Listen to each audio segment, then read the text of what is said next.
Okay, so it looks like we could potentially lose Jerod Mayo. Jerod Mayo, who was a linebacker in New England, won a couple Super Bowls, and is our linebackers coach right now. So, with the firing of former head coach Nathaniel Hackett in Denver, and now that that Denver job has opened up, Jerod Mayo has made his aspirations very clear.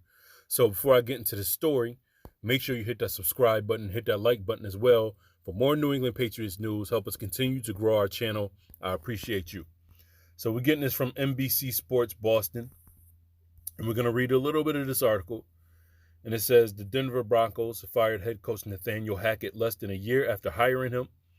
Mayo, who was interviewed for the position shortly before Hackett was hired, could be a candidate to replace him.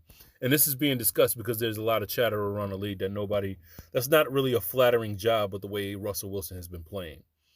So it says earlier this month, the MMQB's Albert Beer discussed Mayo's head coaching aspirations on Early Edition with our Tommy Curran and Phil Perry. Following the news of Hackett's departure, Perry and the Boston Herald's Andrew Callahan weighed in on the likelihood of Mayo landing in Denver, saying, quote, "I think it's realistic because this is somebody who wants to spread his wings, who's looking for more responsibility, wants the opportunity to lead a group of men, and that Denver job, how many people of the top candidates are really going to be hot for that job. That's going to be fascinating for me." Jerod, who was somebody who was 36 years old, he turns 37. He's still young. He's very young in terms of coaching years. That could be an opportunity that he jumps at, even if it's not the ideal one, end quote. Now, my thoughts on this, that's all I'm going to read from this article. My thoughts on this, with how bad things went with Nathaniel Hackett, and how bad Russell Wilson is looking. And there's a lot of Seahawks fans were already telling people this is who Russell Wilson is. So that's going to be something that's going to be very visible going into next season and very paid attention to.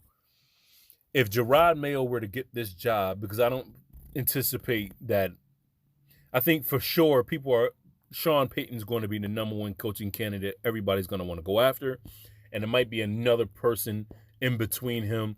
Now, we were supposed to get Bill O'Brien, but I wouldn't be surprised if Bill O'Brien's name get thrown into the ring for that coaching job, because Bill O'Brien was a decent head coach. He was just a terrible GM. So I wouldn't even be surprised if his name were to get brought up in that as well. But I think Jerod Mayo will probably fall third or fourth on the list as it pertains to possibly getting that job. Do I want to lose Jerod Mayo? No. Look at Matthew Judon this year. Look at Uche this year. So we will see. Only time can tell. Let me know what you think about this. Do you believe that Jerod Mayo is ready for a head coaching job? Would you like to see him go? Would you like to see him stay? Make sure you hit that subscribe button, hit that notification bell, and like this video as well so we can continue to grow this New England Patriots content. I'll see you in the next clip.